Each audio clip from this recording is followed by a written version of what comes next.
دین اتنا بیکار ہوتا، خدا کا انکار اگر اتنا آسان ہوتا تو نیوٹن خدا کا انکار کیوں نہیں کر سکا؟ اس کو بیان دینا پڑا کہ بھائی میں انکار نہیں کر سکتا. جب میں اس کائنات کو دیکھتا ہوں، اس میں جو آرڈرلینس دیکھتا ہوں، پریسیجن دیکھتا ہوں، تو میں ایک انٹیلیجنٹ کانشیس کو دیکھ رہا ہوں، میں انکار نہیں کر سکتا. ایک طرف مفتی صاحب کہہ رہے ہیں کہ ہم نیسیسری بینگ پر آ کر رک جاتے ہیں، اور جاوید اختر کہہ رہے ہیں کہ نہیں، کیا ضرورت ہے رکنے کی، آپ چلتے رہیے. تو اب سوال یہ ہے کہ کیوں رکنا ہے؟ اگر ہم چلتے رہیں گے، نیسیسری بینگ کے آگے جاتے ہیں، تو کیا ہوگا؟ اگر ہر چیز کا کریٹر ہے تو پھر گاڈ کا کریٹر کون ہے؟ اب جب غزہ میں اتنے بچے مر رہے ہیں اور ان پہ ظلم ہو رہا ہے اور قتل عام ہو رہا ہے، چھوٹے چھوٹے بچے، اور جو دوسرے مسائل ہم دیکھتے ہیں، اتنے پرابلمز ہم دیکھتے ہیں اور ایول کو ہم دیکھتے ہیں سوسائٹی کے اندر، اور آپ کہہ رہے ہیں کہ وہ خدا آل پاورفل، آل نوئنگ اور آل مرسیفل بھی کہتے ہیں آپ لوگ، اور پھر وہ کچھ کر بھی نہیں رہے. تو یہ یا تو خدا ہے نہیں. اگر ہے ایسا خدا تو وہ گویا آپ ہی کو مبارک. انہیں اگر اتنا پسند ہے کتابیں پڑھ کر، وہ بھی اسکالرز کی، تو وہ آئے ابن سینا، ابن رشد کی کتابیں پڑھیں. اور ابن سینا کوئی کم نہیں ہے، وہ فادر آف ماڈرن میڈیسن ہے، اور وہ ایک ہیوی کنٹریبیوٹر ہے انٹو ماڈرن. اگر آپ نے سائنس کوئی ہر چیز ماننا، میڈیکل پریکٹس تو کرتے تھے، کینن آف ایویچینا یوز کرتے ہیں، اور وہ ایسٹرونومی میں ایک ہیوی ویٹ کنٹریبیوٹر ہے دنیا میں. ابھی بھی ان کے ہی ٹولز یوز کر کے انہوں نے اپنے سارے ماڈرن ٹولز بنائے. تو اگر آپ کو واقعی اسکالرز کو ہی اتنا احترام دینا ہے تو آئیے، ہمارے پاس کم نہیں ہے اسکالرز.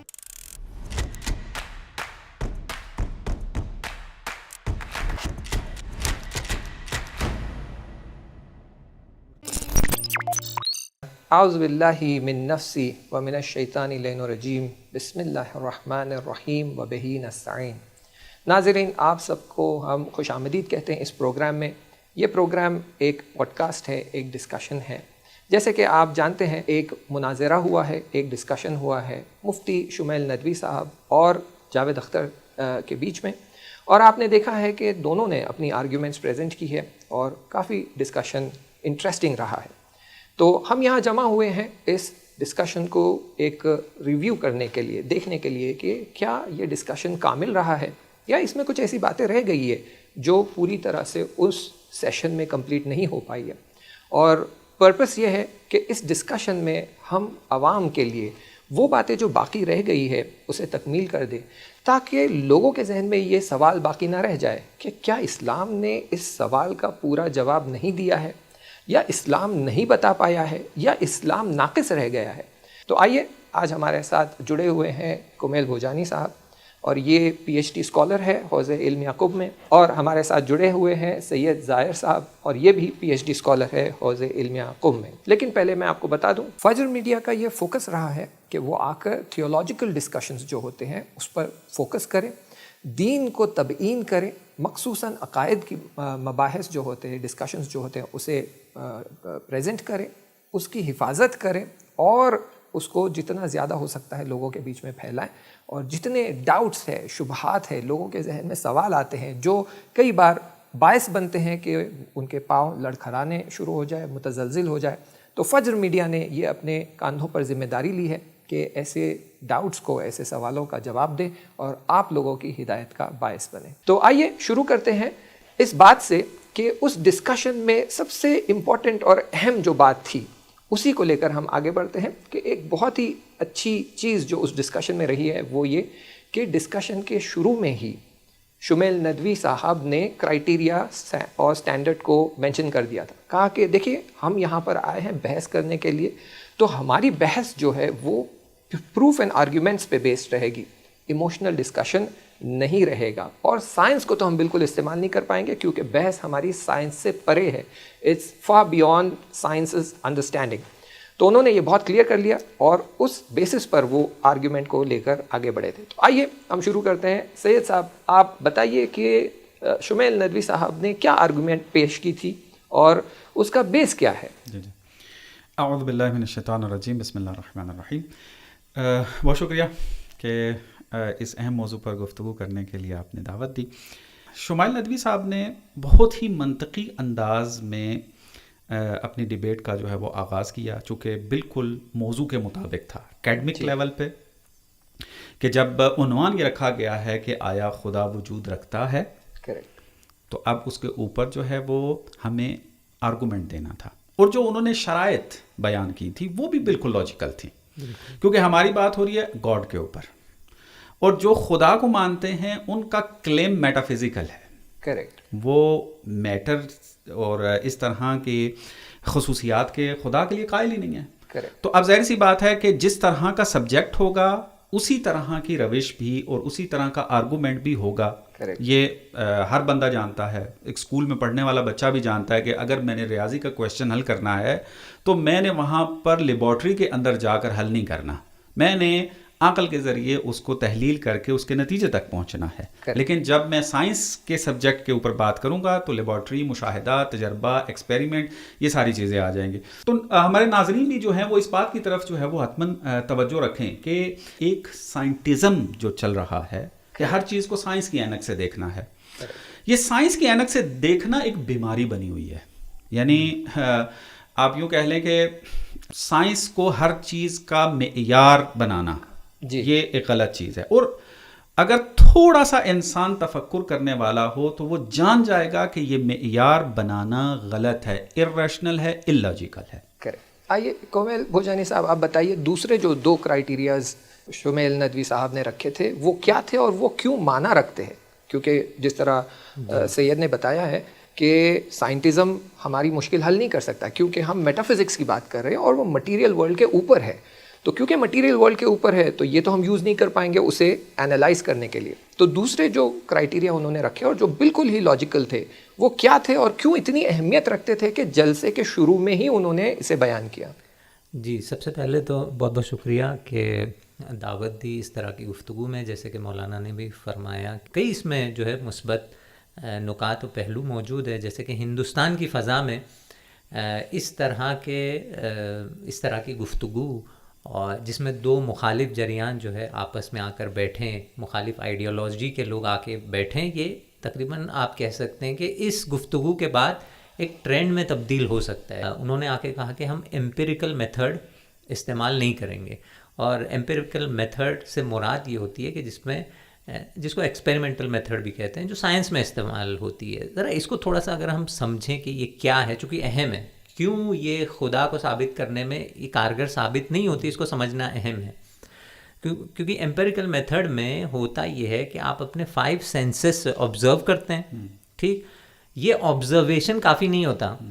ایکسپیریمنٹل میتھڈ میں آپ آبزرو کرتے ہیں، اب اس آبزرویشن سے آپ جب نتیجہ لینے جاتے ہیں تو وہاں عقل استعمال کرتے ہیں. تو دیکھیں ایمپیریکل میتھڈ میں آپ آبزرویشن بھی استعمال کر رہے ہیں اور جو ہے عقل بھی استعمال کر رہے ہیں. کیسے؟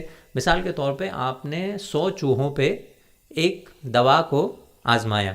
کتنے چوہے تھے؟ 100 چوہے تھے، 100 آبزرویشن ہے. تو اب یہاں سے اگر آپ کو ایک جنرل لا نکالنا ہے، جنرل قانون نکالنا ہے کہ بھئی یہ دوا اس پہ کام کرتی ہے یا نہیں کرتی، تو یہاں پر آپ کو عقل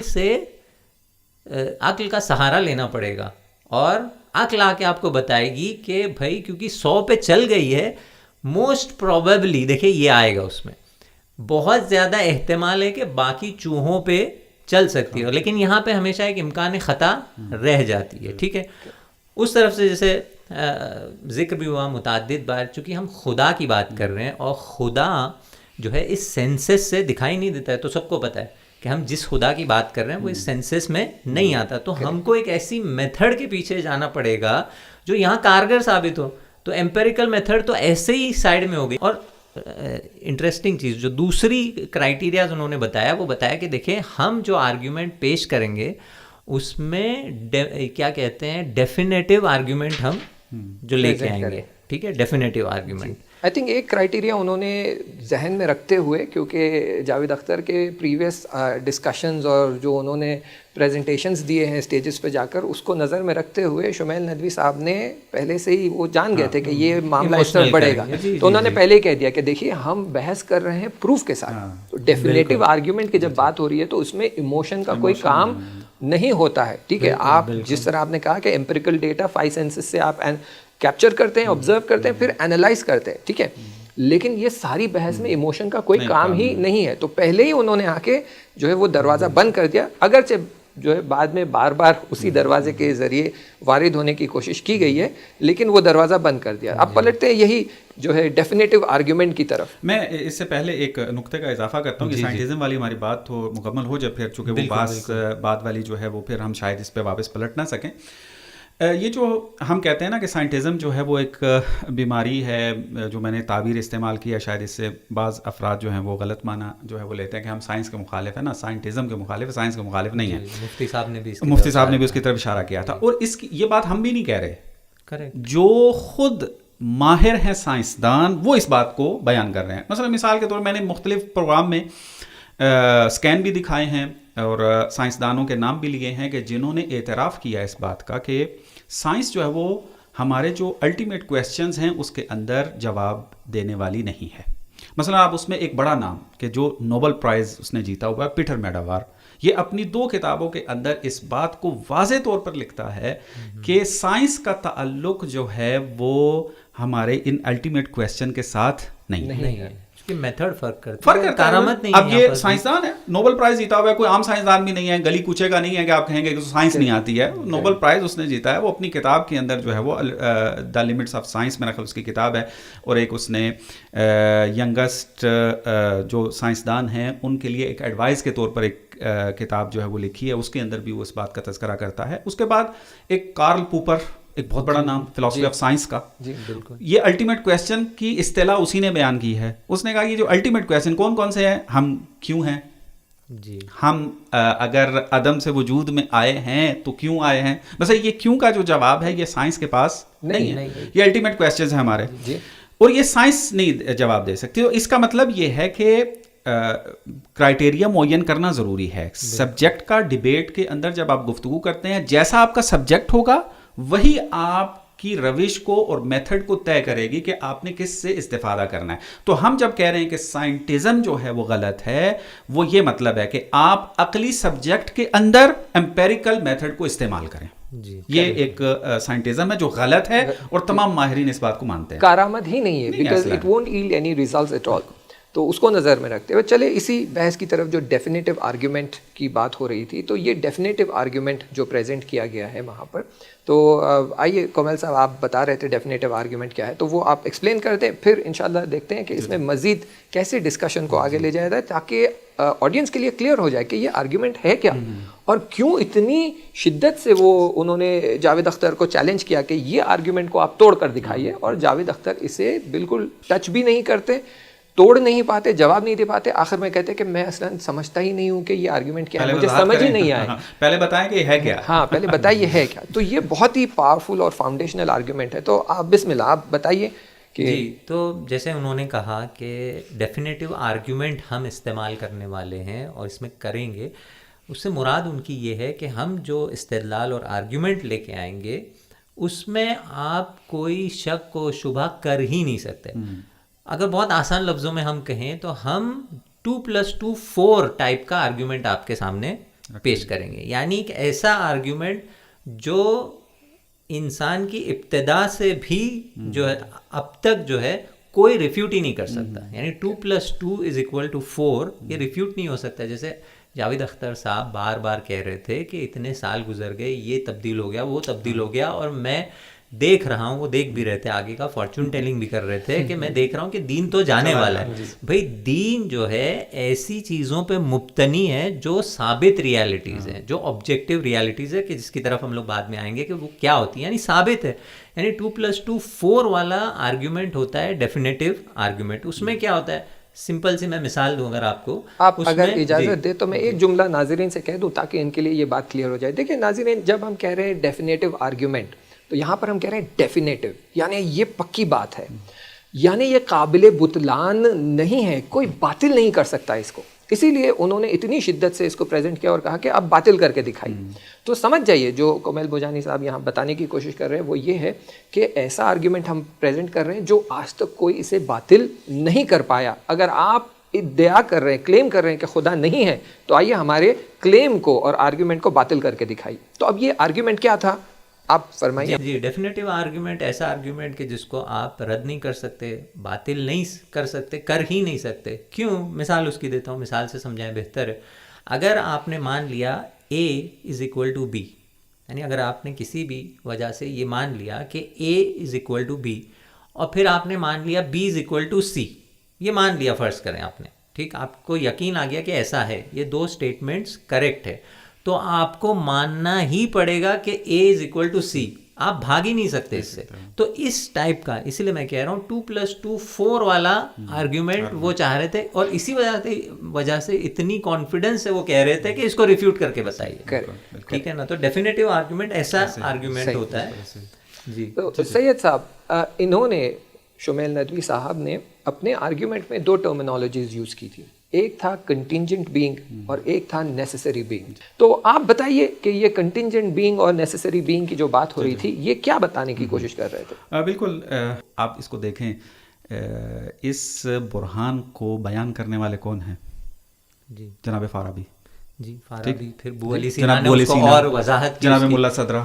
یعنی آپ دیکھیں کہ فرا مذہب ہے, فرا دین بھی ہے. تھامس ایکویناس نے, تھامس ایکویناس کتنا زیادہ استفادہ کرتا ہے. تو عقلی مباحث جو ہے نا, وہ کس طریقے سے وحدت پر لے آتی ہیں چیزوں کو, یہ چیزیں بہت زیادہ اہمیت کے حامل ہیں. مثلا یہی بعض افراد ہیں مذہبی ہمارے جو فلسفہ کلام کے نزاع کے اندر ہوتے ہیں, لیکن جب خدا کے اوپر گفتگو ہوتی ہے تو وہاں پر اسی برہان اور اسی آرگومنٹ کا سہارا لیتے ہیں. تو یہ ایک بہت مثبت پوائنٹ ہے جس کو اجاگر ہمیں کرتے رہنا چاہیے, تاکہ علوم میں بھی وحدت ایجاد ہو, اور پھر جو مختلف افکار رکھنے والے افراد ہیں وہ بھی آہستہ آہستہ اسی طرح مباحث کے قریب آئیں گے, اور وہ شدت پسندی جو نظریات کے اندر بعض اوقات ہوتی ہے وہ کم ہوتی نظر آتی ہے. خب یہ جو برہان قائم کیا گیا, اس کو برہان امکان و وجوب کہتے ہیں. کنٹینجنٹ یعنی کہ ایک ایسی ذات, ایک ایسی شے کہ جس کے لیے نہ عدم ضروری ہے نہ وجود ضروری ہے. کیوں؟ اگر ایک چیز کے لیے عدم ضروری ہو تو وہ تو کبھی ایگزسٹ نہیں کر سکتا, ایسا ممکن نہیں ہے اس کے لیے, معدوم ہے. جیسے مثلا آپ کہیں 2+3 is equal to 4, کبھی بھی یہ ایگزسٹ نہیں کر سکتا. یا آپ کہہ لیجئے اسکوائرش سرکل. ہاں بالکل, ایک ایسا دائرہ کہ جو مثلث ہو, ضروری ہے کہ نہ ہو. یعنی اس کے لیے اب کیا ہے, عدم ضروری ہے, وہ کبھی بھی ایگزسٹ نہیں کر سکتا. اگر اس کے لیے وجود ضروری ہو, ایگزسٹ ہونا ضروری ہو اس کے لیے, تو پھر وہ کبھی معدوم نہیں ہو سکتا, کبھی عدم میں نہیں جا سکتا. درست ہے.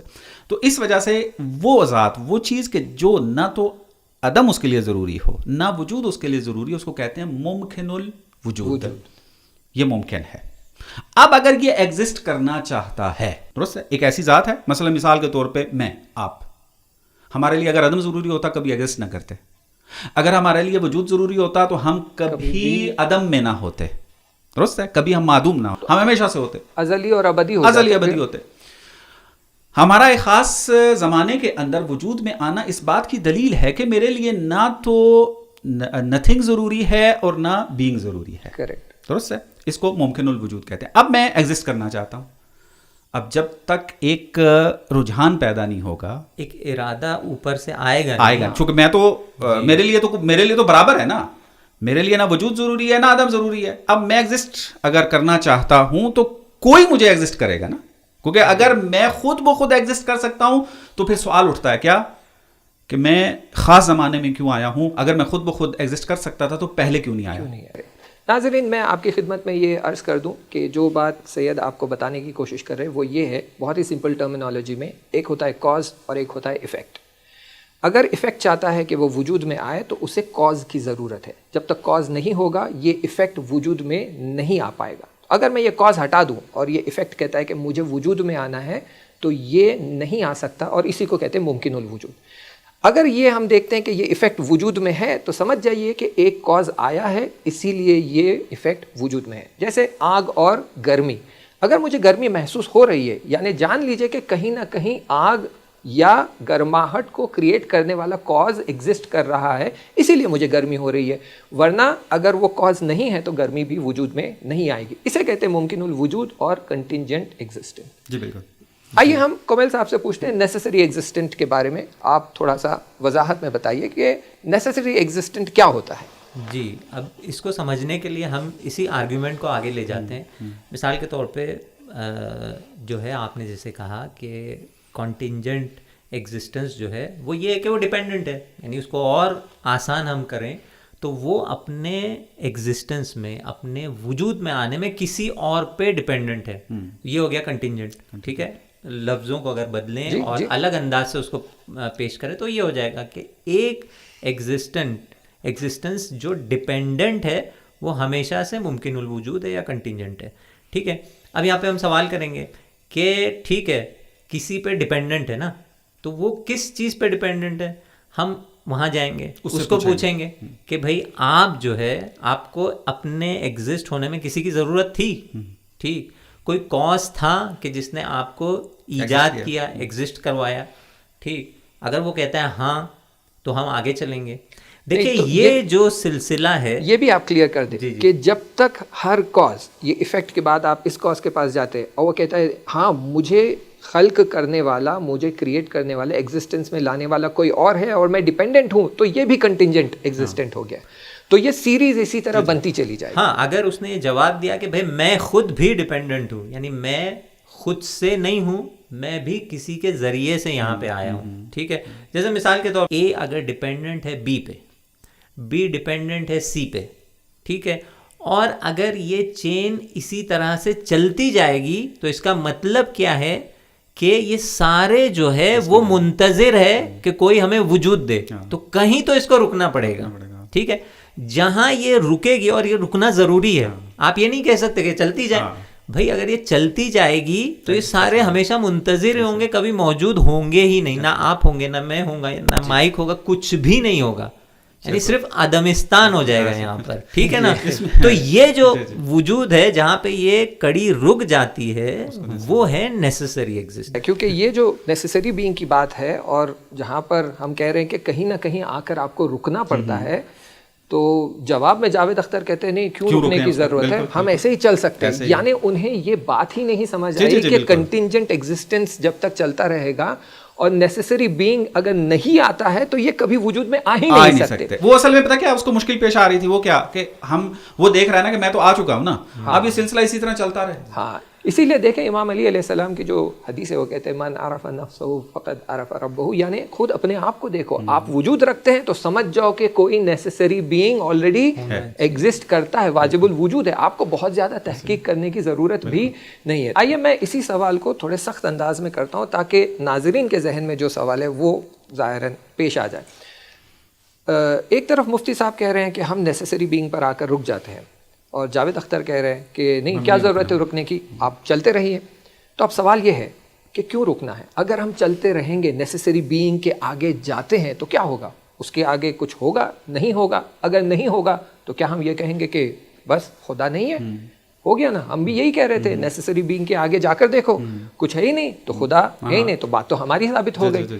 تو کیا ایسی مجبوری ہے کہ ہم نیسیسری بینگ کے آگے نہیں بڑھ سکتے ہیں؟ اس بارے میں اگر بالکل اگر آپ بیان کرنا چاہیں تو. جی ایک بس نقطہ ہے، اس کی طرف اشارہ کر رہا ہوں کہ دیکھیں عقل جو ہے کبھی کبھی ایک عجیب تصور عقل کو لے کے ایجاد ہو جاتا ہے، اور ویسٹ میں بھی ہوا کہ عقل کو بجائے اس کے کہ سورس آف ڈسکورنگ ٹروتھ سمجھا جائے، چونکہ عقل سے ابھی کیا کر رہے ہیں ہم، یہ جو آرگیومنٹ دے رہے ہیں، ہم جو ہے حقیقت کو ڈسکور کر رہے ہیں نا کہ بھائی ایسا آپ ہیں، میں ہوں، یہ سارا ہم تو ممکن الوجود ہے.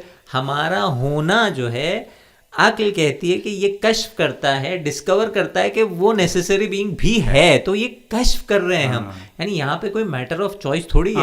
مشکل یہ ہوتی ہے کہ عقل کو جو ہے وہ آرٹسٹک سینس میں لے جاتے ہیں کہ عقل جو ہے وہ گھمائے گی، یہ کرے گی، وہ کرے گی. اور باقاعدہ ویسٹ میں کچھ ایسے فلاسفرز اور ایسے افراد گزرے کہ جنہوں نے وہ رومانٹسزم وغیرہ اس راستے پہ نکل گئے کہ وہ جو ہے وہ آرٹسٹک موڈ میں لے گئے. اور ہم جانتے ہیں جاوید اختر صاحب بھی جو ان کا بیک گراؤنڈ کیا ہے سمجھ رہے ہیں، پوری طرح انٹرٹینمنٹ اور شاعری کے اینگل سے یہاں پہ ہم عقل کو سورس دیکھ رہے ہیں جو حقیقت کو آپ کے لیے پردہ اٹھا رہا ہے. یعنی یہاں پہ کوئی اعتباری یا ایگریمنٹل چیز نہیں ہے کہ آپ میٹر آف چوائس. میں اگر میں چونکہ ایگریمنٹ کر رہا ہوں کہ یہاں رکنا ہے تو آپ کہتے ہیں میں نہیں رکوں گا. جیسے میں کہتا ہوں کہ میں اس کمرے سے باہر نہیں جاؤں گا، وہ کہتا نہیں میں تو نکلوں گا.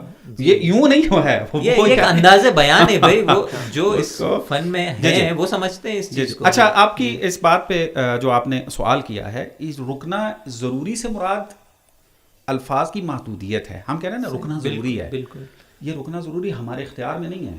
جی عقل کہہ رہی ہے کہ یہاں رک جاتا ہے، ہو جاتا ہے، حقیقت ایسے ہے جی. عقل ہمیں خبر دے رہی ہے کہ یہ سلسلہ یہاں رک جاتا ہے، جی نہ یہ کہ ہمیں رکنا ہے. وہ درست ہے، یہ اس طرح وہ یہ سمجھ رہے ہیں وہ اس طریقے سے. تو اب اصل مسئلہ یہاں کیوں ہم یہ بحث کر رہے ہیں، میں کنکلوڈ کرتا ہوں کہ یہ بحث کی ضرورت پیش کیوں آ رہی ہے. ہم یہ قاعدہ، یہ برہان، یہ آرگومنٹ ہم زیادہ کھول کیوں رہے ہیں، ڈسکس کیوں کیا اس کے اوپر. اس کی وجہ یہ تھی جاوید اختر نے بھی اس بات کو تکرار کیا ہے اور اپنے مرشد سے اس نے جو ہے قرض لیا ہے رچرڈ ڈاکنز سے. وہ کہتا ہے کہ اگر ہر چیز کا وہ خالق ہے تو پھر خدا کا خالق بھی کیا ہونا چاہیے، ہونا چاہیے. پھر وہ اگر ہماری جو اتنی دیر کی گفتگو کہ جو ہم نے سادہ کر کے پیش کرنے کی کوشش کی ہے کہ خدا کرے کہ ہم جو ہے وہ کامیاب، اور ناظرین اپنے کمنٹ سیشن میں بتائیں گے کہ ہم نے کتنا اس کو سادہ جو ہے وہ کیا ہے، لیکن بہرحال ان کے کومنٹس ہی ہماری مدد کریں گے کہ ہم مزید کون سے پہلوؤں پر مزید ڈسکس کریں کہ یہ پہلو جو ہے مزید جو ہے سادہ ہو کر سامنے آئے. اس میں یہ کہ اگر اس کے اوپر جو ہے وہ توجہ کر لی ہمارے ناظرین نے تو ان کو خود بخود یہ نتیجہ سمجھ میں آ جائے گا کہ کیوں یہ جملہ غلط ہے کہ اگر ہر چیز کا کریٹر ہے تو پھر گاڈ کا کریٹر کون ہے. جی یہ جملہ بالکل عقل کے منافی جملہ ہے اور کوئی بندہ بھی اس جملے کو ادا نہیں کرے گا. قاعدہ کیا ہے اصل میں؟ قاعدہ یہ ہے کہ ہر وہ چیز کہ جو محتاج ہے، ایگزسٹ اس کی اپنی نہیں ہے، ایگزسٹنس اس کی اپنی نہیں ہے. جیسے ہم نے کہا یعنی ممکن الوجود ہے، یعنی جو بھی آپ اس کو تعبیر کر لیں، اس کو وہ محتاج ہے خلقت کی، اس کو ضرورت ہے کریٹر کی. مثال کے طور پہ کپڑا اگر گیلا ہونا چاہتا ہے یا گیلا ہوگا تو پانی کے ذریعے ہوگا. پانی جو ہے وہ اپنے گیلے پن کو اس کو کریٹ کرنے کی ضرورت اس کا خود کا ہے. تو ایگزسٹنس جو نیسیسری ہے وہ ایگزسٹ اس کی ذات ہے، اس کو کسی سے لینا نہیں ہے. بس ہم کہتے ہیں یہ قاعدہ ان کے ذہن میں یہ ہے کہ ہر موجود کو کریٹر کی ضرورت ہے. یہ قاعدہ غلط ہے. ہماری ان پوری بحث سے یہ نتیجہ سامنے آ جائے گا. بلکہ قاعدہ کیا ہے؟ ہر محتاج کریٹر کی طرف محتاج ہے، یعنی اس کو کریٹر کی ضرورت ہے. تو ناظرین دوبارہ میں آپ کی خدمت میں اس کو بہت ہی سمپلیفائڈ طریقے میں بتا دوں تاکہ آپ کے لیے یہ بات کلیئر ہو جائے کہ ہم کیوں خدا پر آ کر رکتے ہیں. تو دیکھیں جب یہ ہم سلسلہ دیکھ رہے ہیں کہ there is an effect and there is a cause and as this cause needs another cause، تو یہ سلسلہ چلتا رہے گا اور کہیں نہ کہیں آپ آ کر رکیں گے. آپ کو کیوں رکنا ہے؟ کیونکہ وہ جو ایگزسٹنس ہے جس کو ہم the greatest cause of all cause کہتے ہیں، وہ ایگزسٹ کرتا ہے ایک انفینٹ فارم میں، اور کیونکہ وہ انفینٹ ہے اس کے آگے کوئی چیز ہی نہیں ہے. جب آپ انفینٹی تک پہنچ گئے تو اس کے آگے آپ کیا کریں گے؟ مثال کے لیے آپ میتھمیٹکس دیکھ لیجئے. آپ جب بھی میتھمیٹکس میں ایکویشن میں انفینٹی لے کر آتے ہیں اس کے بعد آپ کچھ بھی کر لیجئے نتیجہ آپ کا انفینٹی ہی ہوتا ہے. انفینٹی لے لیجئے +1 کیجئے، آنسر انفینٹی ہے. انفینٹی لے لیجئے ملٹیپلائڈ بائی بلین کیجئے، آنسر انفینٹی ہے. تو جب آپ انفینٹی پہ پہنچ جاتے ہیں تو اس کے آگے راستہ ہی نہیں ہے، صرف انفینٹی ہی انفینٹی ہے. تو ہم جس خدا کی بات کر رہے ہیں ہم اس خدا کی بات کر رہے ہیں جو ہر ایسپیکٹ سے انفینٹ ہے. قدرت کے لحاظ سے انفینٹ، علم کے لحاظ سے انفینٹ، حکمت کے لحاظ سے انفینٹ، ایگزسٹنس کے لحاظ سے بھی انفینٹ.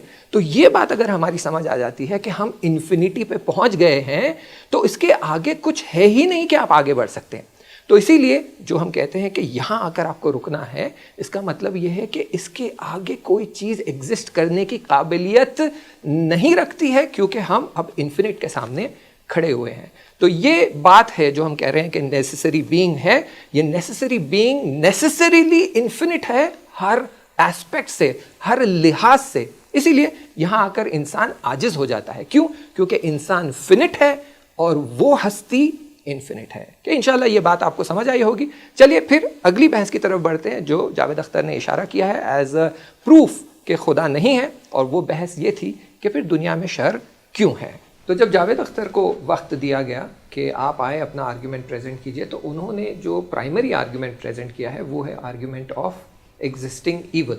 وہ کہتے ہیں کہ دنیا میں شر موجود ہے اور اس بیسس پر میں یہ نتیجہ لیتا ہوں کہ خدا نہیں ہے. تو آئیے ہم کومیل بوجانی صاحب سے پوچھتے ہیں کہ یہ آرگیومنٹ کیا ہے. جب ہم کہہ رہے ہیں کہ ایول ہے یعنی خدا نہیں ہے تو وہ کیا کہنا چاہ رہے تھے؟ جی بالکل.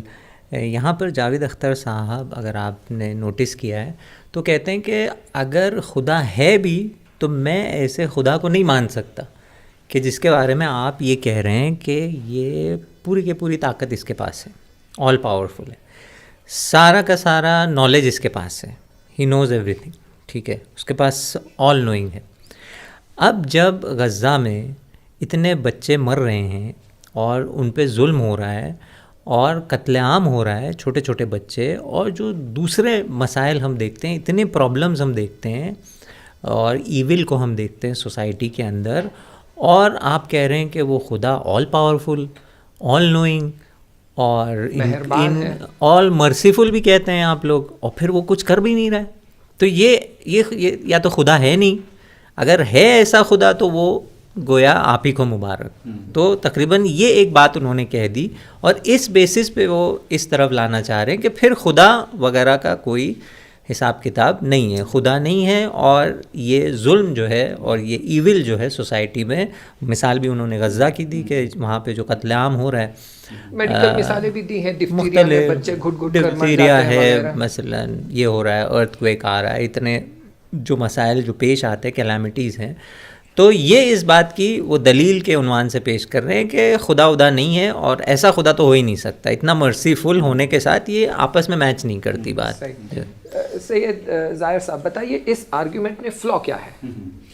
دیکھیں فلو یہ ہے کہ یہ تلازم موجود ہی نہیں ہے. آپ کہیں چونکہ ایول موجود ہے لہٰذا گاڈ نہیں ہے, یہ کوئی عقلی تلازم نہیں ہے.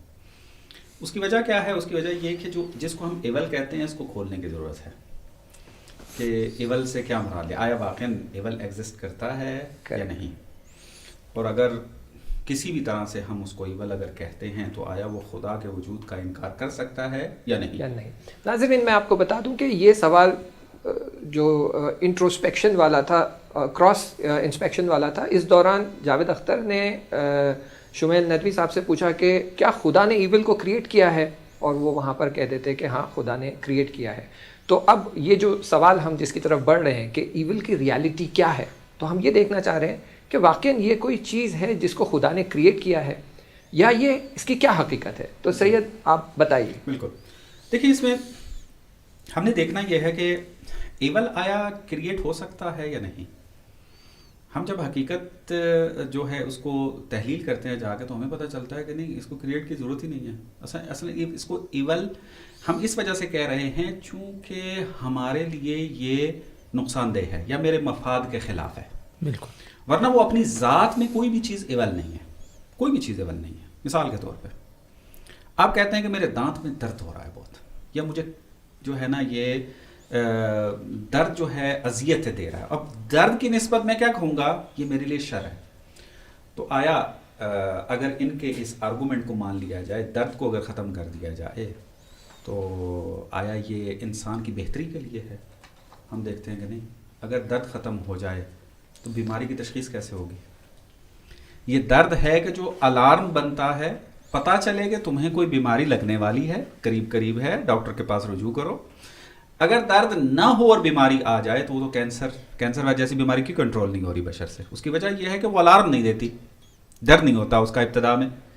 اسی طریقے سے مثلا ہم کہتے ہیں کہ سانپ جو ہے یہ ہمارے لیے شر ہے, لہٰذا ہم اس کو جیسے ہی دیکھتے ہیں نا اس کو مارنے کی دوڑتے ہیں. اس کے لیے ہم کہتے ہیں کہ یہ ہمارے لیے کیوں, ہماری زندگی جو ہے وہ ختم کر دے گا.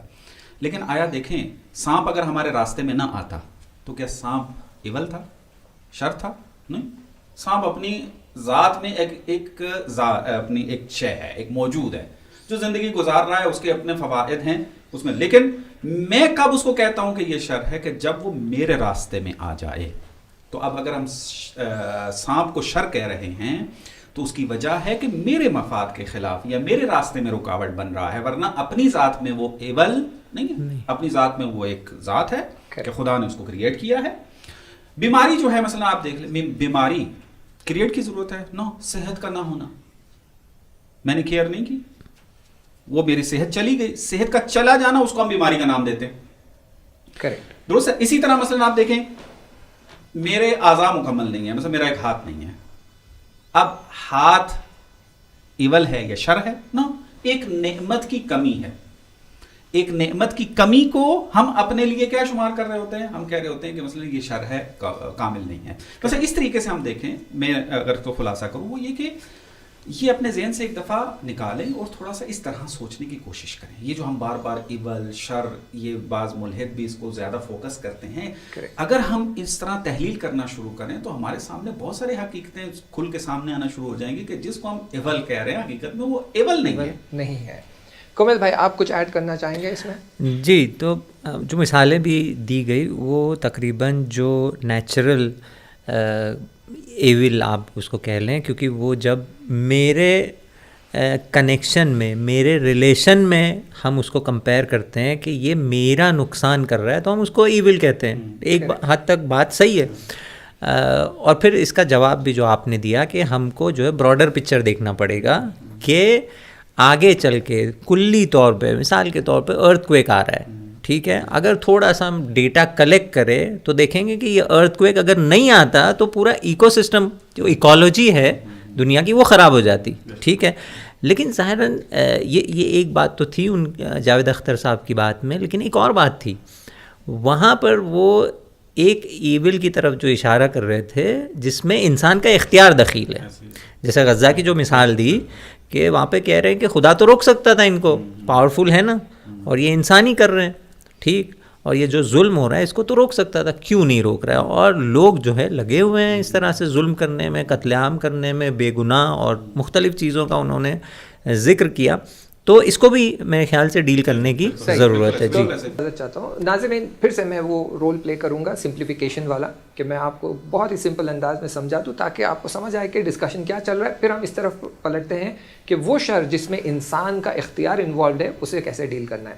بحث یہ ہے کہ دنیا میں کئی ایسے ایونٹس ہو رہے ہیں، جیسے امیزون کے جنگل میں سیلاب بھی آ رہا ہے، زلزلے بھی آ رہے ہیں، طوفان بھی مچ رہا ہے، لیکن ہم اسے پوائنٹ آؤٹ کر کے یہ نہیں کہتے کہ یہ ایول ہے، یہ شر ہے، یہ ہمارے لیے خطرہ ہے، بلکہ یہ نیسسری ہے سارے ایکو سسٹم کو مینٹین کرنے کے لیے. تو جب تک اس سے انسان کو نقصان نہیں ہو رہا ہے ہم اسے ایول نہیں کہتے. لیکن یہی زلزلہ، یہی طوفان، یہی سیلاب اگر شہر میں آ جائے، بلڈنگیں تباہ ہونا شروع ہو جائے، لوگوں کا نقصان ہونا شروع ہو جائے، تو وہ فوراً کہیں گے یہ ایول ہے، یہ خدا نے ہمارے اوپر جو ہے عذاب نازل کیا ہے، یہ ایول ہے. جبکہ انہیرنٹلی یہ سارے ایونٹس انہیرنٹلی ذاتاً ایول نہیں ہے. نہ سیلاب ایول ہے، نہ بیماری ایول ہے جس طرح بتایا گیا، نہ ارتھ کوئک ایول ہے، نہ ہی طوفان ایول ہے. تو یہ بحث ہے اس کور انڈرسٹینڈنگ یہاں پر، کہ کوئی چیز انہیرنٹلی ایول نہیں ہے، انسان نے آ کر اسے ایول کہا ہے. کب؟ جب اسے نقصان ہو رہا ہے. آئیے اس بحث کی طرف پلٹتے ہیں کہ ایسا ایول جس میں انسان کا اختیار دخیل ہے اسے کیسے ڈیل کیا جائے، اسے کیسے سمجھا جائے. جی جی سید صاحب بالکل بات ایک اچھے نقطے پہ پہنچی ہے. خدا کرے کہ ہمارے ناظرین جو ہیں وہ حتماً اس کو توجہ سے سنیں. یعنی اگر یہ نکات سمجھ میں آگے، میرے خیال میں سارے ملحدوں کے پاس فقط یہی چند جو ہے آرگومنٹ ہیں، اگر یہ سمجھ گئے جواب ہر ایک کو دے پائیں گے جو ہم یہ گفتگو کر رہے ہیں. اگر یہ ان کو توجہ سے لکھ لیں، اس کو اپنے ذہن نشین کر لیں. دیکھیں یہ جو غزہ کا مسئلے کے حوالے سے جو انہوں نے تذکرہ کیا، اور دوسرا بھی آپ اس کو جیسے مثال دی ہے کہ اور بھی جو لوگ ظلم کر رہے ہیں، میں جناب اختر صاحب سے کہوں گا یا جو بھی ملحد ہیں، آپ کے اوپر اگر جبر کیا جائے، آپ کو وہ اچھا لگتا ہے یا آپ کو آزاد اپنی مرضی کے فیصلے کرنے دیے جائیں وہ اچھا لگتا ہے؟ ہر ایک اپنا فخر محسوس کرتا ہے کہ دیکھیں میں اپنی مرضی کا فیصلہ کرتا ہوں، میرے اوپر کوئی حاکم نہیں ہے، میں جو ہوں فری ول رکھتا ہوں. مثلا اس کو فخریہ انداز میں بیان کرتا ہے. اسی وجہ سے اگر حکومتیں جبر کریں تو اس کے خلاف سٹینڈ لیتی ہیں. اس کا کیا مطلب ہے؟ اس کا مطلب ہے کہ فری ول جو ہے انسان کی ان فضیلتوں میں سے ہے کہ جو وہ اپنا بنیادی حق سمجھتے ہیں. کریکٹ، درست ہے؟ کریکٹ. اب یہ فری ول جب اتنا فخر انسان اس پہ کرتا ہے، اس کو فضیلت شمار کرتا ہے، اور اس سے بڑی فضیلت کسی کو تصور نہیں کرتا، تو اب جب آپ اگر کسی بھی وجہ سے خدا کا انکار کر رہے ہیں تو اس فری ول کو کیوں اگنور کر دیتے ہیں؟ جب آپ کو فری ول اتنی اچھی لگتی ہے تو گاڈ نے یہی اچھی چیز تو آپ کو دی ہے، اور جب فری ول دے دیا ہے تو فری ول کا مطلب کیا ہے؟ فری ول کا مطلب یہ تھوڑی ہے کہ آپ نے فقط ایک سمت ہی چلنا ہے. نو، قرآن نے بڑی خوبصورتی سے اس کو بیان کیا ہے، لیکن چونکہ ہماری بحث ملحدین کے ساتھ ہوتی ہے تو ہم قرآن کی آیات کا تذکرہ نہیں کر سکتے. آیت بہت خوبصورت ہے، اِنَّا هَدَيْنَاهُ السَّبِيلَ اما شاکرا و اما کفورا. ہم نے ہدایت کرنی ہے، کر دی ہے، اب تم چاہو تو اچھے کام کرو، چاہو تو برے کام کرو. ہم نے تمہیں جو ہے فری ول، یہ فضیلت، احسن تقویم، خوبصورت جو ہے تمہیں مخلوق بنا کر بھیج دیا ہے، اب تم کرو. تم اب یہ چیزیں، اب ایک بندہ فری ول استفادہ کرتا ہے اپنی، وہ کہتا ہے میں نے ظلم کرنا ہے. اگر اس کو ایک سمت میں کر دیا جائے تو کیا فری ول کے خلاف ہے یا نہیں ہے؟ وہ مقصد کے جو اس کی تخلیق میں شامل تھا، کیا یہ فضیلت اس سے سلب نہیں کی جا رہی؟ اگر اس کو اس کے فری ول کے سامنے رکاوٹیں کھڑی کر دی جائیں، کیا وہ فضیلت سلب ہو رہی یا نہیں ہو رہی؟ کریکٹ. تو اگر حکومتیں آپ سے فری ول سلب کریں تو آپ احتجاج کرتے ہو، اور ادھر سے تم خدا سے یہ توقع کرتے ہو کہ مجھے فری ول بھی دو اور مجھے برائی بھی نہ کرنے دو. جی ایسا تھوڑا سا بھی انسان اگر فری ول کی حقیقت میں تصور کر صحیح طریقے سے سوچنا شروع کر دے تو اس کو پتہ چل جائے گا بھائی نیوٹن نے طے کر لیا ہے کہ میں نے برائی کرنی ہے، میں نے کسی کی بات نہیں ماننی ہے، طے کر لیا اس نے اپنے فری ول سے. وہ کہہ رہا ہے کہ مان نہیں رہا، اس کو سمجھایا گیا، اس کو سب کچھ آرگومنٹ دیے گئے، اس کو جو ہے کہ سارے آپ کا کہہ رہے ہیں نا یہ کام کرو، کہتے میں نے کرنا ہے. ٹھیک ہے، اب وہ یہ کام کر رہا ہے، آپ کہہ رہے ہیں جی خدا کیوں نہیں روک رہا؟ بھائی خدا کی حکمت ہی یہی ہے کہ بھائی تمہیں میں نے اشرف المخلوقات بنا کے بھیجا ہے، میں نے تمہیں فری ول جیسی فضیلت عطا کی ہے، عقل دی ہے، تاکہ اس عقل کا استعمال کرتے ہوئے حق اور باطل کو سمجھو، فرقان کرو. قد تبین الرشد من الغی، تو آپ کے لیے دونوں راستے کھول کے رکھ دیے ہیں. اب اپنے ہی اختیار سے اس کو انتخاب کرو، لیکن اگر یہاں خدا دخالت کرنے لگے گا وہ حکمت کے خلاف ہے، حکمت کے خلاف ہے. مثلا میں اس کی چھوٹی سی مثال دیتا ہوں، میں ناظرین میرے سمجھ جائیں اس بات کو. ایک باپ چاہتا ہے اپنے بیٹے کے لیے کہ یہ تھوڑا پریکٹس کر لے، اپنی مرضی کے فیصلے کرے تاکہ معاشرے میں اچھی زندگی گزار سکے. وہ اس کو پیسہ دیتا ہے، تمام فیسیلیٹیٹ اس کو کرتا ہے ہر اعتبار سے، تاکہ یہ ایک اپنی زندگی کو منظم کر سکے، خود سے فیصلے لے لے. اس کو ساری وسائل فراہم کر دیے. اب وہ غلطیاں کر رہا ہے. تھوڑا سا توجہ کیجئے میرے ناظرین، ضرور حتماً اس پہ توجہ کریں. اب اگر وہ ہر جگہ پر اپنے بچے کے کام میں مداخلت کرے گا، کیا وہ اس کی تربیت کر سکے گا؟ بالکل. وہ پھر اسی طرح ہی ڈیپینڈ رہے گا اپنے باپ کے اوپر، اپنے فیصلے نہیں لے پائے گا. کریکٹ. کب وہ سیکھ پائے گا؟ کہ جب باپ اس کی غلطیوں کو دیکھتا رہے اور پھر خاص مواقع پر اس کو ہدایت دیتا رہے کہ تم نے یہاں غلطی کی ہے، اس کی وجہ یہ والی سبب بنی ہے، لہٰذا اس کو ٹھیک کرو. غلطی کرنے کے بعد، کیونکہ غلطی کرنے سے پہلے روک دے گا تو پھر اس کی وہ تربیت نہیں ہوگی. تو اب یہ کیا ہے؟ یعنی فری ول. میں فری ول سمجھانا چاہ رہا ہوں. فری ول سے اس نے اپنے تمام کنڈیشنز کو دیکھتے ہوئے فیصلہ کیا یہ میں عمل کروں گا.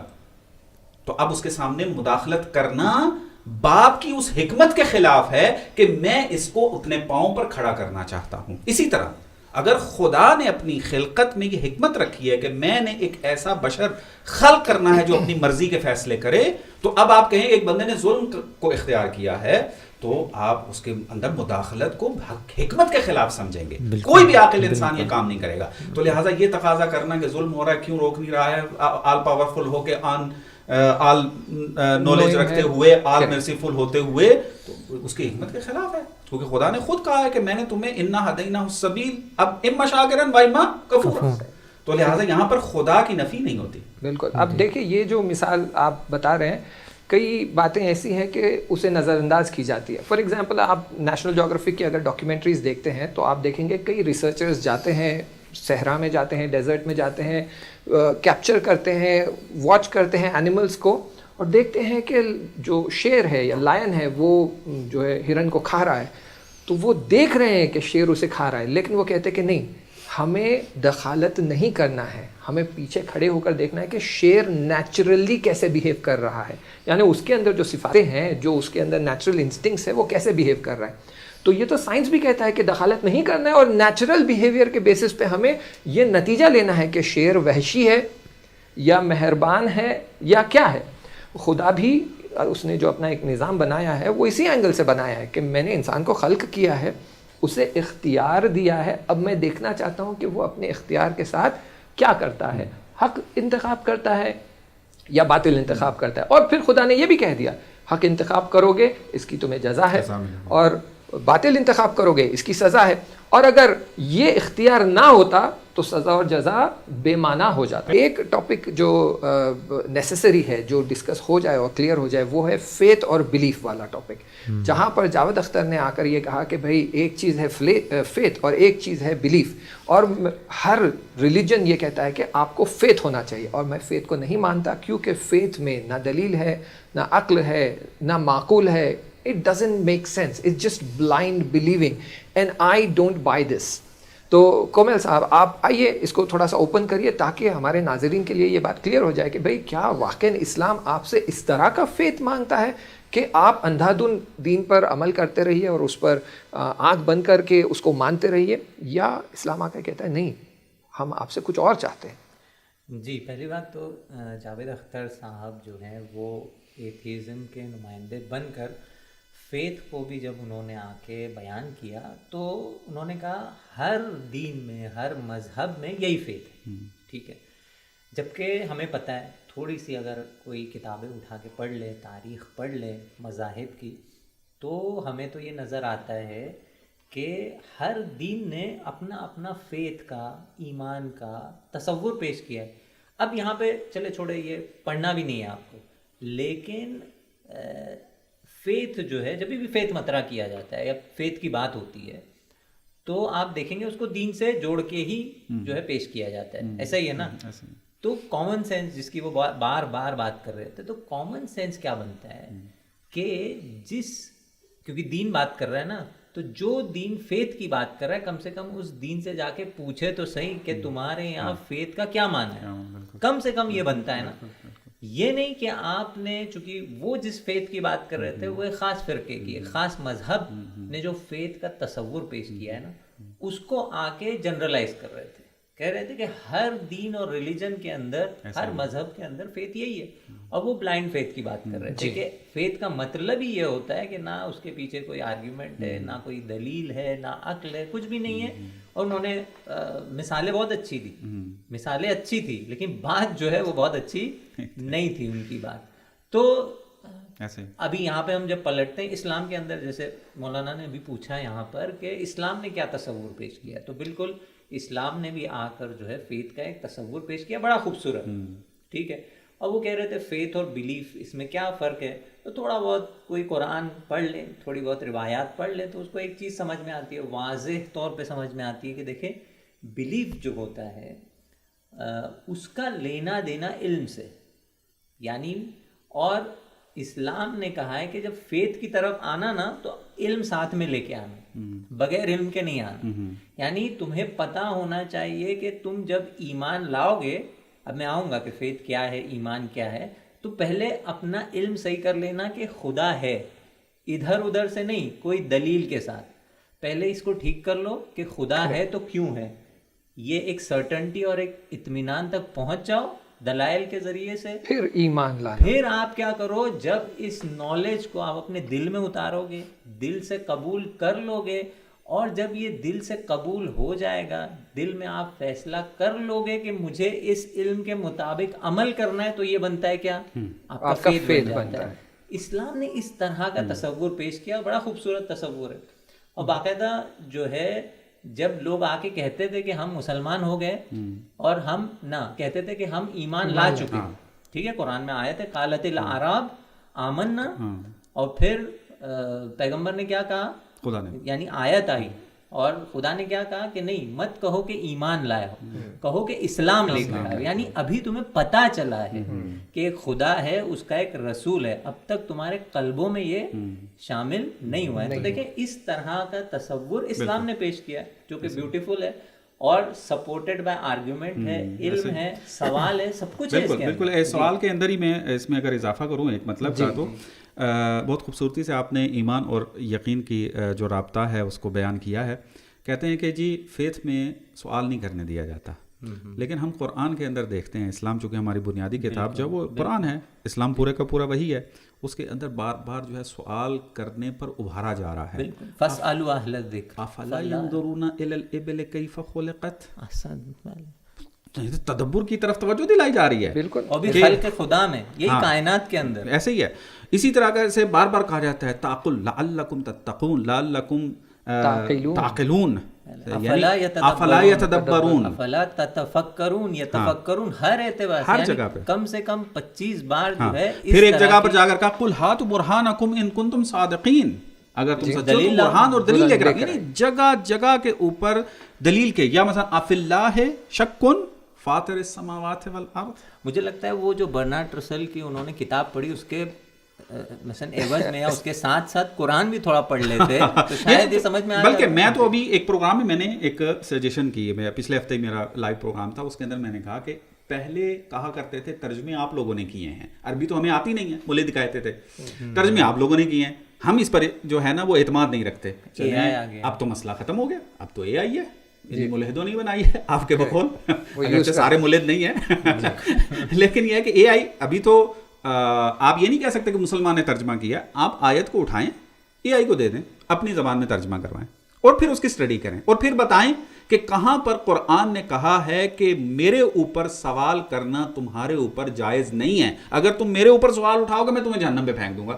کوئی دکھا دیں آ کے. بلکہ خدا جو ہے وہ خود کہہ رہا ہے کہ سوال اٹھاؤ، اف اللہ شک فاطر السماوات والارض.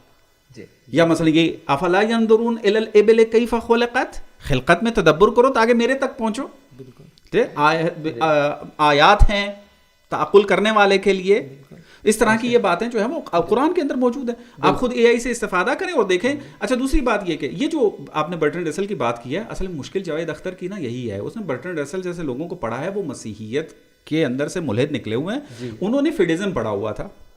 اور وہ بھی یہ اتنا بڑا دعویٰ نہیں کرتے کہ میں ایتھیسٹ ہوں، کہتے ہیں زیادہ سے زیادہ جو ہے مجھے سمجھ میں نہیں آیا، ایگنوسٹک، مجھے یہ نہیں پتا کہ خدا ہے یا میں پروو نہیں کر پایا. اور دوسرا یہ بات ہے کہ فیڈزم کے اندر، فیڈزم اسلام مانتا ہی نہیں ہے فیڈزم کو. یعنی آپ کہہ رہے ہیں کہ ہاں وہ تثلیث کے ایک عقل سے آری ایک عقیدے کو وہ جسٹیفائی کرنے کے لیے انہوں نے ایک اپنا مبنا تراشا کہ تثلیث کا جو نظریہ ہے اس پر ایمان لانا ہے، دلیل نہیں مانگنی ہے.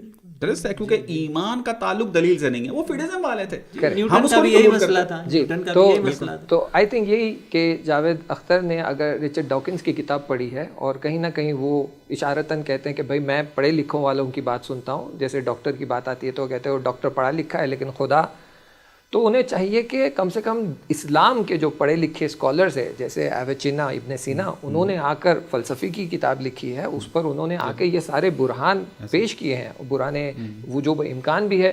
اور آپ دیکھیں گے ملا صدرہ وغیرہ برہان صدیقین بھی پیش کرتے ہیں اور وہ اس سے ایک درجہ آگے ہے.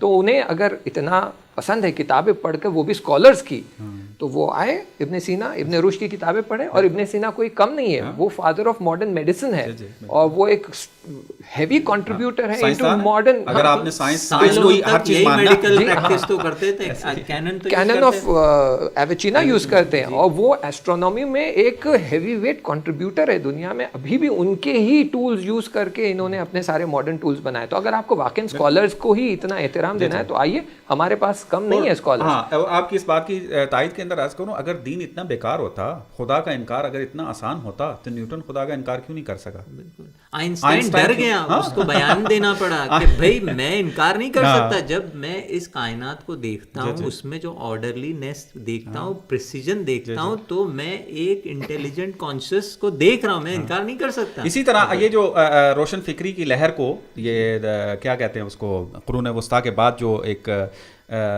نشأت ثانیہ جس کو یہ کہا جاتا ہے، رینیسانس جو ہے، اس کے اندر اس کی جو تحریک جنہوں نے چلائی تھی، ان کو یہ بڑا ملحد اٹھاتے ہیں کہ دیکھیں جی کرسچین کے خلاف اٹھے، ہم ان کو اپنا آئیڈیل سمجھتے ہیں. ان میں کوئی ایک بندہ ملحد دکھا دیں، سارے خدا کو ماننے والے تھے. یعنی ریلیجن اور گاڈ کا کنسیپٹ کا انکار کرنا بشر کی ابھی طاقت میں نہیں ہے، کیونکہ ایویڈنس اتنے زیادہ ہیں. ہاں آپ زیادہ سے زیادہ یہ کہہ سکتے ہیں میری فہم میں نہیں آ رہا. چلیں تو ناظرین، ہم نے دیکھا یہ سوال فیتھ اور بلیف کو آ کر ہم نے بڑے پیارے انداز سے کھولا ہے اور آپ کو یہ آپ کے لیے کلیئر کر دیا ہے کہ فیتھ کا مطلب یہ نہیں ہے کہ بلائنڈ بلیف. دیکھیں اسلام آ کر یہ نہیں کہہ رہا ہے کہ آنکھ بند کر کے آپ اندھا دھند ہم جو کہہ رہے ہیں اس پہ فالو کریے، بلکہ اسلام آ کر کہہ رہا ہے کہ ہم آپ کو 3 لیول اپروچ بتا رہے ہیں. Knowledge, skill and attitude.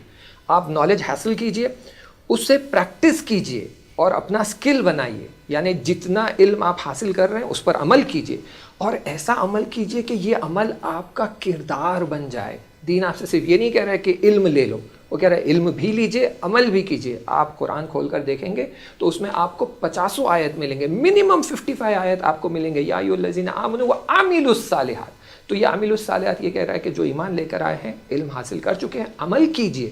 نتیجہ کیا ہے؟ یا ایتھا النفس المطمئنہ ارجعی الی ربک، یعنی یہ آپ کا ایٹیٹیوڈ، کردار بن جائے گا، اور آپ نفس امارہ سے اٹھ کے، لوامہ سے اٹھ کے اطمینان کی طرف آئیں گے. پھر وہاں پر آپ کا جو ہے یہ فیتھ جسے ہم کہہ رہے ہیں یہ نظر آئے گا اور ابھرتا ہوا آپ کو کامیابی کی طرف لے جائے گا. بس آخری ایک گفتگو رہ گئی، اس طرف اشارہ کرتے ہیں اور پھر پروگرام کو دھیرے دھیرے اختتام کی طرف بڑھاتے ہیں. ایک جملہ جو تھا وہ پریڈکٹیو جملہ یہ جاوید اختر کا یہ تھا کہ میں دیکھ رہا ہوں کہ دین ختم ہو رہا ہے.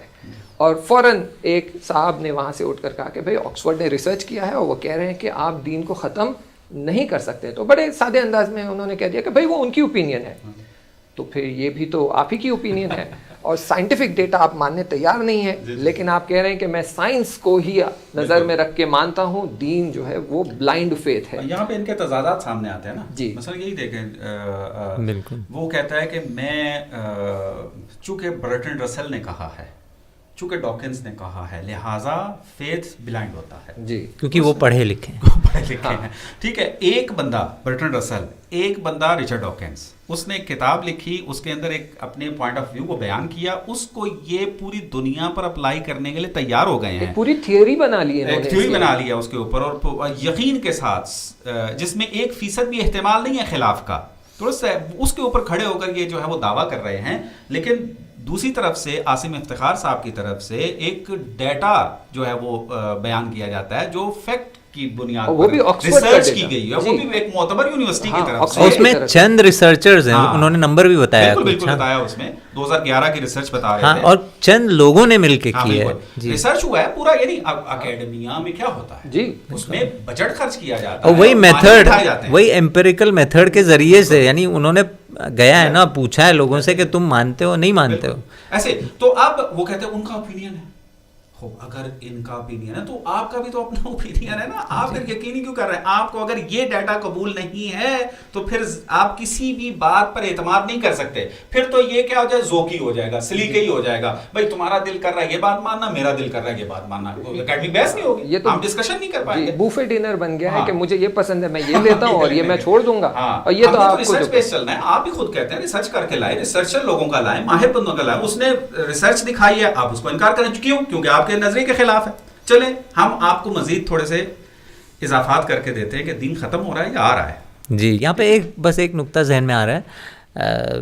یہ جو انہوں نے فیوچر بھی پریڈکٹ کر دیا یہاں پہ، اور ایک طرف سے وہ کہہ رہے ہیں کہ آپ لوگ ڈاگمیٹک ہیں، آپ لوگ زبردستی جو ہے کہتے ہیں اس کو مان لو اس کو مان لو. اب دیکھیں اگر آپ کو واقعاً، اور مفتی شمال جو تھے انہوں نے بہت اچھا اس کی طرف اشارہ کیا کہ ان کے آرگیومنٹ جو ہوتے ہیں وہ ڈاگمیٹک ہوتے ہیں، کہ اس کا کوئی سر و پہ. ڈاگمیٹک کیا ہوتا ہے کہ جس کا کوئی ایویڈنس نہیں ہے اس کو آپ آ کے اس پہ اڑ جائے، کہیں کہ یہی ہے حقیقت، یہی ہے. بلائنڈ فیتھ اسی کو کہتے ہیں. جی بلائنڈ فیتھ اسی کو کہتے ہیں. جی جی بالکل بالکل. اب یہ پریڈکٹ کر رہے ہیں جبکہ ڈیٹا اس کے مخالف میں موجود ہے. اب آپ نے فیوچر کیسے پریڈکٹ کیا؟ آپ کا ایویڈنس تو بتائے کم سے کم. تو یہ ڈاگمیٹک نہیں ہے. جس کا اتہام آپ ہم پہ لگاتے ہیں وہ خود ان پہ لگتا ہے نا. جی بالکل. میں ایک دو اگر اجازت جی دیں تو ایک دو مورد ذکر کر دوں. جی 2-3 بات مکمل ہو جائے گی اور یہ پتہ چل جائے گا. ہاں بالکل انشاءاللہ میں کوشش کرتا ہوں. ایک کہتے ہیں کہ دین، میں دیکھ رہا ہوں دین ختم ہو رہا ہے. خوب یہ تو ہر ملحد شروع سے دعویٰ کرتا آ رہا ہے. چند صدیوں پہلے جو بھی ملحد آتا ہے وہ کہتا ہے کہ میں دیکھ رہا ہوں. چونکہ 2-4 بندے اپنی طرف آتے دیکھ کر ان کو یہ احساس ہونے لگ جاتا ہے کہ شاید ہم کامیاب ہو رہے ہیں. اصل میں وہ کیا ہوتا ہے، لیک آف انفارمیشن ہوتی ہے. بچوں نے کام نہیں کیا ہوتا دین کے اوپر، جو مثلا اس دین اسلام کتاب اسے دیکھنے پڑا ہوتا ہے. جب ان کو انفارمیشن کی بمبارمنٹ ہوتی ہے تو سوچنے پہ مجبور ہو جاتے ہیں، تو تھوڑے بہت سوال اٹھاتے ہیں. تو وہ دیکھ رہے ہوتے ہیں کہ یہ تو ہمارے فیلڈ کے بندے ہیں، یہ تو ہمارے جو ہے وہ اس طرف آ رہے ہیں، تو اس کا مطلب یہ ہے کہ ہم کامیاب ہو رہے ہیں.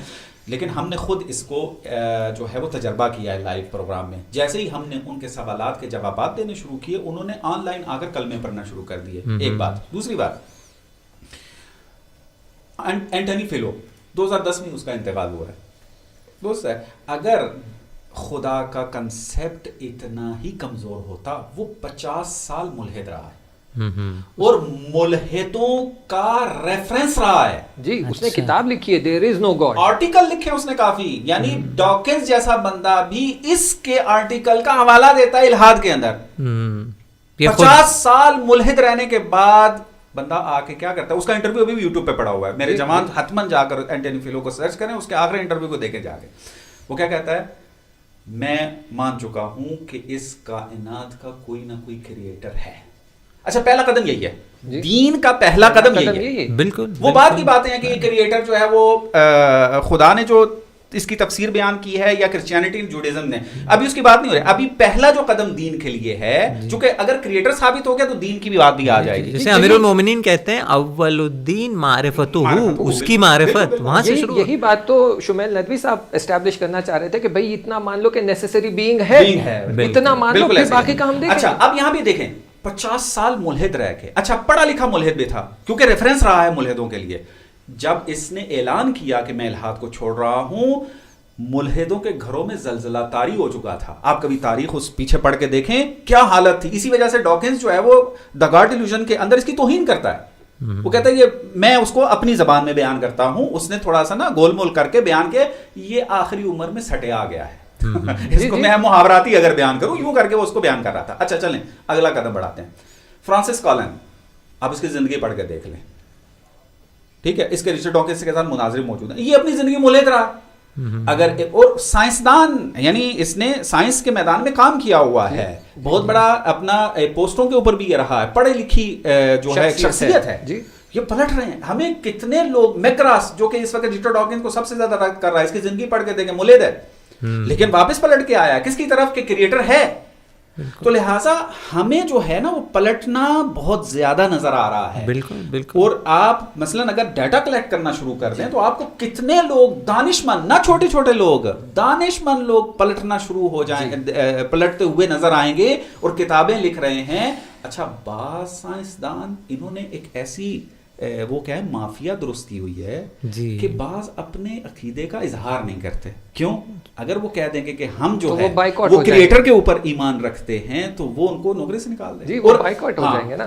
اس کے اوپر ایک ڈاکومنٹری بنی ہوئی ہے. میرے ناظرین جو ہے وہ حتمن جو ہے وہ اس ڈاکومنٹری کو دیکھیں, ایکسپیل کو دیکھیں جا کے, وہاں پہ کتنے جو ہیں وہ ماہرین ہیں کہ جن کو فقط اس لیے نکال دیا گیا کہ انہوں نے کہا ہے کہ ہم نے ریسرچ کی ہے اور سائنٹیفک ڈیٹا بیس کے اوپر, اور ہمیں شواہد ملتے ہیں اس بات کے کہ اس کا کوئی کریٹر ہے, کیونکہ یہ بائی چانس نہیں ہو سکتا, یہ رینڈم نہیں ہو سکتا.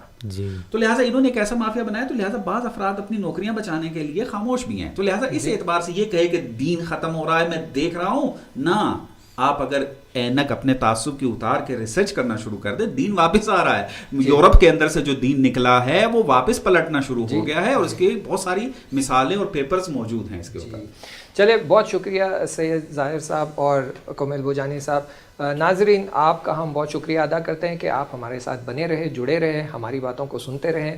کئی انسٹنسز رہے ہیں جہاں پر بات تھوڑی سی سنگین, کمپلیکیٹڈ, سوفیسٹیکیٹڈ ہو گئی ہے, ٹیکنیکل ٹرمز یوز ہوئے ہیں, تو اس سے بھی آپ کو پتہ چلتا ہے کہ اسلام جو ہے پچھڑا ہوا دین نہیں ہے کہ ہمیں دنیا میں کیا چل رہا ہے اس کے بارے میں خبر نہیں ہے, اور کتنی پروگریس ہو رہی ہے اس کے بارے میں خبر نہیں ہے. نہیں, بالکل یہاں حوزہ علمیہ میں بھی ریسرچ چل رہا ہے, ڈیپ ریسرچ چل رہا ہے, اور ہمیں بہت کلیئرٹی ہے کہ دنیا میں کیا چل رہا ہے, اور ہر سوال کا جواب موجود ہے.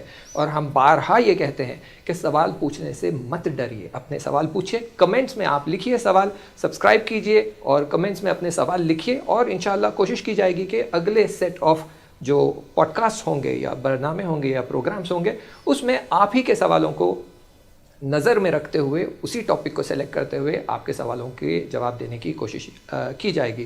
میں دوبارہ تہہ دل سے شکریہ ادا کرتا ہوں مولانا کومیل بوجانی صاحب کا اور سید صاحب کا کہ بہت شکریہ, آپ ہمارے ساتھ بنے رہے اور ہمارے ناظرین کے علم میں اضافہ کرنے کے لیے, اور انشاءاللہ کہ وہ ان کے لیے مفید رہا ہوگا.